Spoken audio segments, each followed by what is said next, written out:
All right, guys, this is gonna be a step-by-step oil change tutorial here on the Moto Morini X-Cape 650.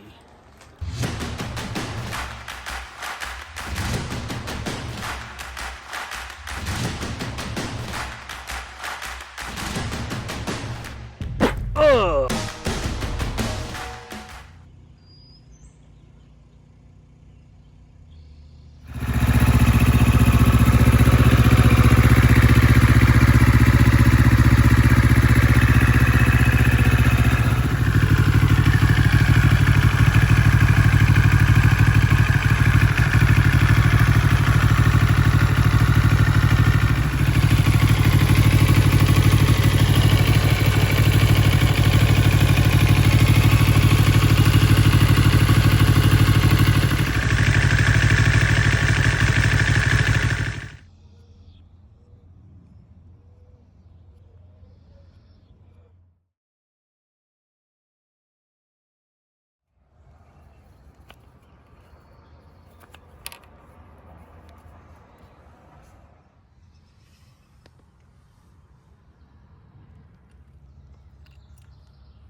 All right, oil change is complete. Now, if I read the instructions correctly and watched the tutorials appropriately, I'm gonna come on over here into the motorcycle menu. I'm gonna go back. So from my settings here, I'm gonna go ahead and click on the wheel right here. So click set.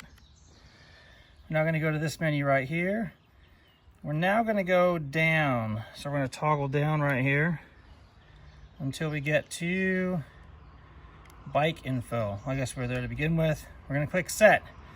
Now from this menu right here, we see that we are 0 miles to our service. We're going to hold, I think it's both of these down for 5 seconds. Let's see what happens. 1, 2, 3, 4, right there. Look at that. We are now 3,726 miles from our next service. Pretty rad. Now go back out, and now we're ready to ride. All right, guys, that there was the quick oil change on the Moto Morini X-Cape 650. Now, this contact cleaner from Tusk is amazing. It smells good. It works good. So if you don't have this already in your garage, I've got a link down below where you can purchase that. Yeah, and take a look. Our oil level is sitting absolutely perfectly in that middle waypoint up here. That's where you want it, between the upper and lower lines right there on the sight glass. Thanks for watching. I really appreciate you guys. If you haven't already, please hit that subscribe button. Give it a thumbs up, and the notification bell will let you know when any new videos are going to hit the channel. I'm Bradshaw. Thank you guys for watching. Till next time, take care, and ride safe out there.